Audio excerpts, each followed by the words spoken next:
राम राम दोस्तों। आज हम पढ़ते हैं राजा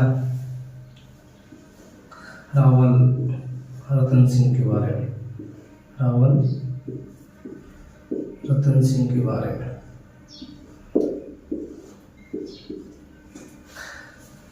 राजा रतन सिंह चित्तौड़गढ़ के अंतिम शासक माने जाते हैं। रावल रतन सिंह का शासनकाल 1302 से लेकर 1303 माना जाता है। रावल रतन सिंह का शासनकाल 1302 से लेकर 1303 माना जाता है। इनके पिता का नाम समर सिंह।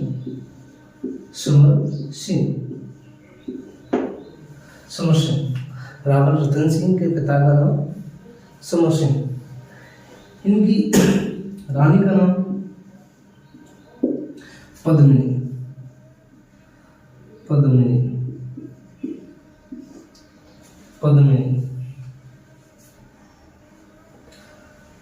इनके दो सेनापति थे जिनका नाम था गौरा और बादल। क्या नाम था? गौरा और बादल। सेनापति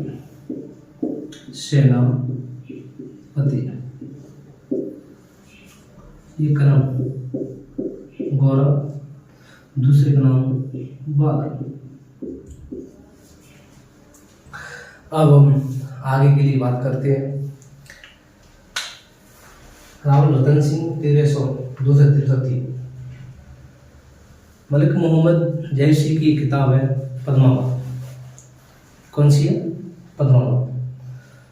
उसमें हम जानकारी मिलते हैं कि जो पद्मिनी थी वो सिंगल द्वीप की राजकुमारी थी। रावल रतन सिंह मेवाड़ के राजा थे। तो एक बार एक तोता उड़ता उड़ता उनके पास आया। तोते ने बताया कि महाराज, आपसे थोड़ी दूर 7 समुद्र पर एक बेहद सुंदर रानी है जिसका नाम पद्मिनी है। माना जाता है कि जब वो पानी पीती है तो कंठ से पानी दिखता है। तो रावल रतन सिंह उस तोते के पीछे पीछे गए सिंगल द्वीप। जैसे कुछ किताबों में इतिहासकारों ने सिंगल द्वीप को श्रीलंका कहा है, और जो हमारे राजस्थान के विद्वान हैं उन्होंने उसी सिंगल द्वीप को पूंगलगढ़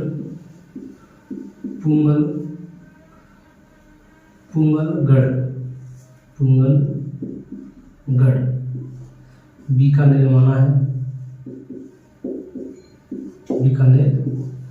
है। तो रावल रतन सिंह सिंगल द्वीप पहुंचे तो वहाँ पर जाकर रहने लगे। कुछ देर रहे तो वहाँ पर उनका जो धन था वो खत्म हो गया। तो एक साधु या बैरागी के रूप में उधर रहने लगे। कुछ समय पश्चात एक दिन जब रतन सिंह बीच बाजार से निकल रहे थे तो राजकुमार की इन पर नजर पड़ गई उधर की। तो उन्होंने इनको पूछा, क्या आप लगते तो राजकुमार हो, फिर आप बैरागी के रूप में घूम रहे हो, ऐसा क्यों? तो रतन सिंह ने कहा कि मैं मेवाड़ का राजा हूँ, रावल रतन सिंह। मैं आपकी जो राजकुमारी है उससे शादी करना चाहता हूँ, विवाह करना चाहता हूँ, इसलिए मैं बैरागी बना हुआ घूम रहा हूँ। तो जो सिंगल द्वीप का जो राजकुमार था गंधर्व से, उन्होंने अपनी पुत्री का विवाह, पद्मिनी का विवाह किससे करा दिया? रतन सिंह से। रतन सिंह से कराने के बाद जब वापस आए तो उनके एक गुरु थे। रावल रतन सिंह के गुरु का नाम था राघव चेतन।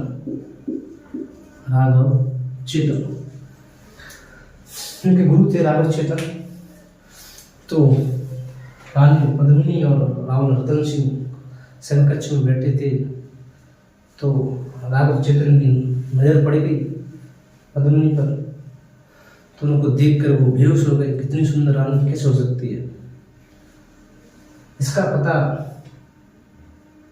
रतन सिंह को पड़ा कि जो हमारे गुरु के राघव चेतन वो मतलब हमारे शंखकक्ष में से मतलब पीछे से झांकते हुए देखते हैं तो वे सीधे सीधे उन दोनों में विवाद हो गया। राघव चेतन सीधे दिल्ली की ओर गए। कहाँ गए? दिल्ली की ओर। दिल्ली। दिल्ली में कौन? अलाउद्दीन खिलजी। दिल्ली में कौन? अलाउद्दीन खिलजी। अलाउद्दीन खिलजी।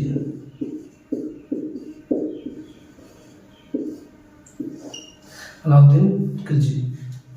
अलाउद्दीन खिलजी दुश्मन का दुश्मन दोस्त होता है, ठीक है।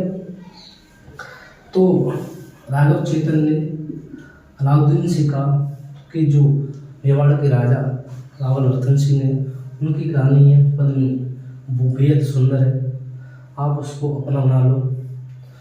तो अलाउद्दीन दिल्ली से सीधे सीधे मेवाड़ पर आक्रमण करता है। वो 28 जनवरी 1303। कब करता है वो? 28 जनवरी 1303। कहा जाता है कि दुर्गों में जो सर्वश्रेष्ठ दुर्ग है वो दुर्ग चित्तौड़गढ़ का दुर्ग है। कहाँ का है? चित्तौड़गढ़ का दुर्ग। चित्तौड़गढ़ का दुर्ग। चित्तौड़गढ़ का दुर्ग।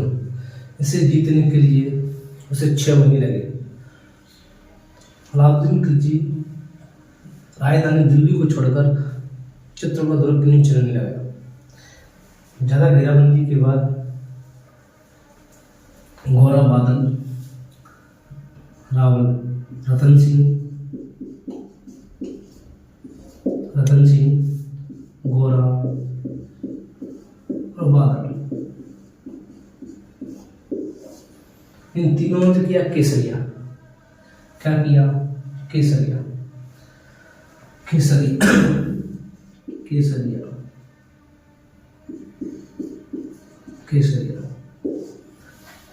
और रानी पद्मिनी के साथ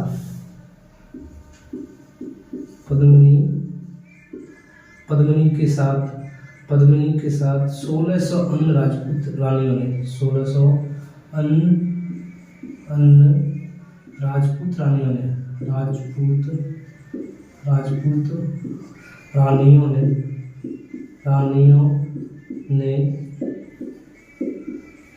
अग्नि जौहर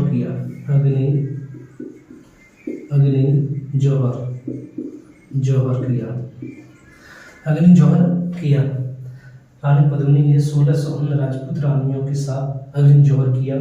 रतन सिंह, गोरा बादल ने केसरिया किया। उसके बाद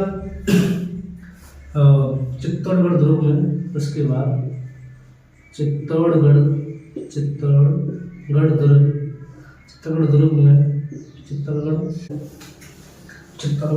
दुर्ग में 26 अगस्त 1303 को 26 अगस्त 1303 को साका हुआ।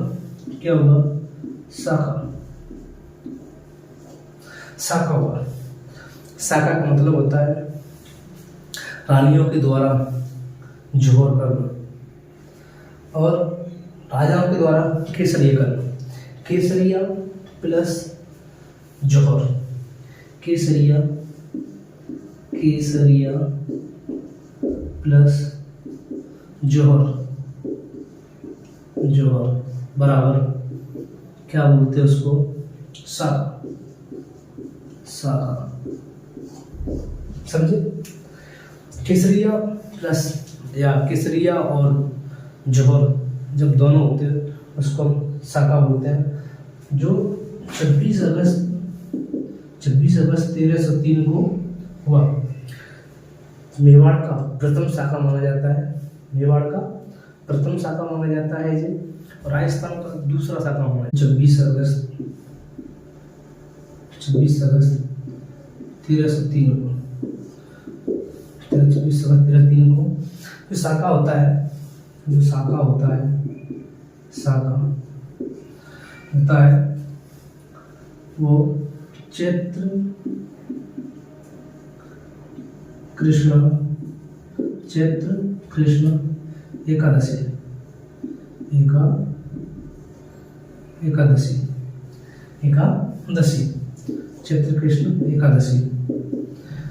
चैत्र कृष्ण एकादशी को चित्तौड़गढ़ दुर्ग में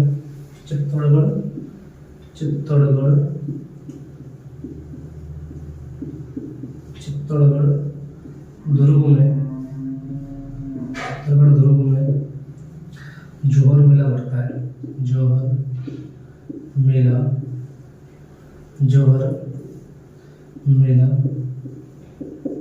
भरता है।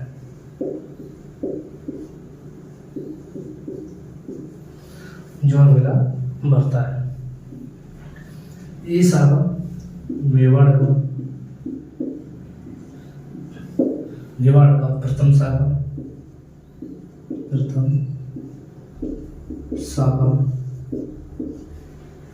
और राजस्थान का दूसरा शाखा माना जाता है।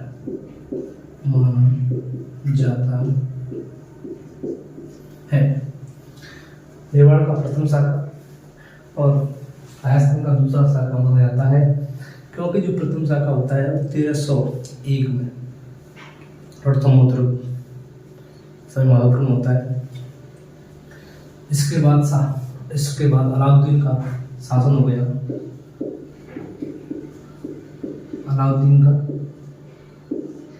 हो गया। चित्तौड़गढ़ दुर्ग पर। उसने इस दुर्ग को अपने बेटे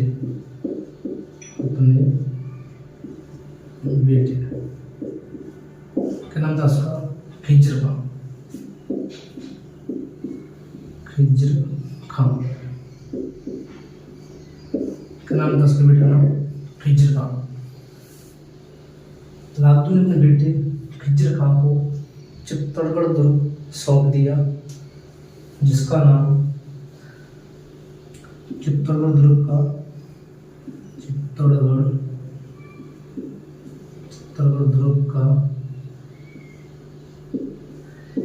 दुर्ग का नाम खिरजावाद रखा। क्या रखा?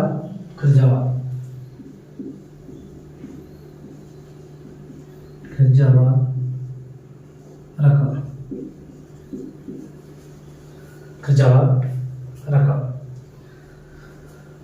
और उसने चित्तौड़गढ़ दुर्ग में मंदिरों को तुड़वाया।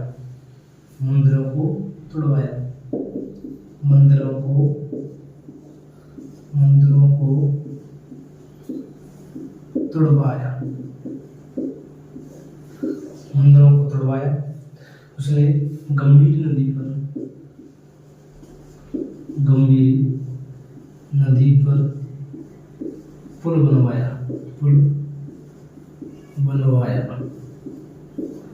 क्या बनवाया? पुल बनवाया। इसके बाद खिज्र खां ने जो जालौर का राजा ऊंचाला बना। उसके बाद खिज्र खां ने जालौर का शासक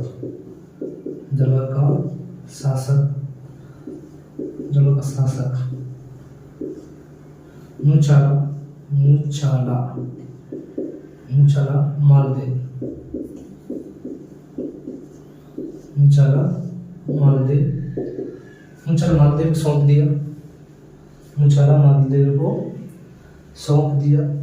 जिसका शासनकाल 1311 से 1331 पर। इसका शासनकाल ऊंचाला मालदेव का शासनकाल 1311 से लेकर 1321 तक रहा। 1311 से लेकर 1321 तक रहा। उसके बाद मालदेव ने अपने पुत्र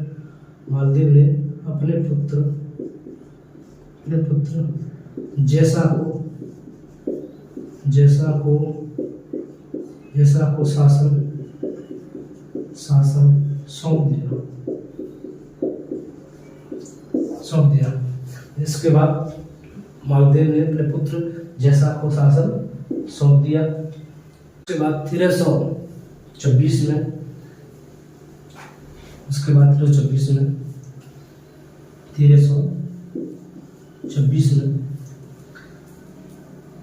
राणा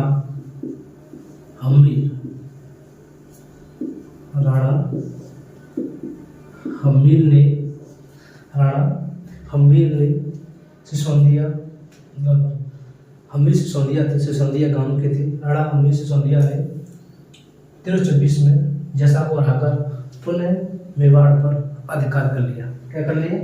पुनः मेवाड़ पर अधिकार। पुनः मेवाड़ पर अधिकार। पुनः मेवाड़ पर अधिकार कर लिया। इसलिए राणा हमीर को मेवाड़ का उद्धारक कहा जाता है। इसलिए राणा हमीर को मेवाड़ का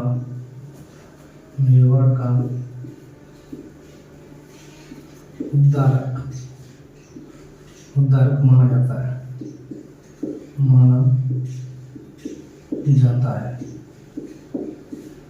उद्धारक मतलब होता है जो अपने साम्राज्य को पुनः स्थापित करे।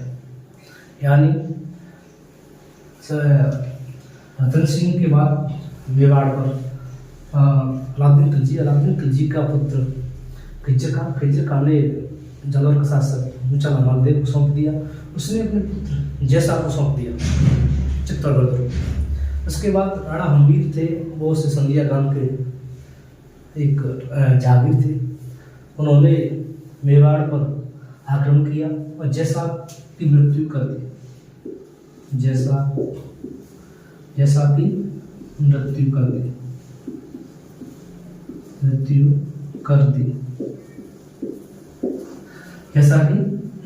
दी। मृत्यु करने के बाद गोहिल वंश का पुनः चित्तौड़गढ़ पर या मेवाड़ पर अधिकार हो गया। और हम पढ़ रहे हैं मेवाड़ का इतिहास।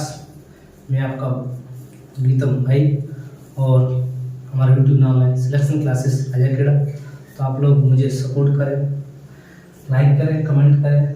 मैं आपकी कमेंट पढ़ता हूँ और कम से कम वीडियो को अपने दोस्तों को शेयर करें।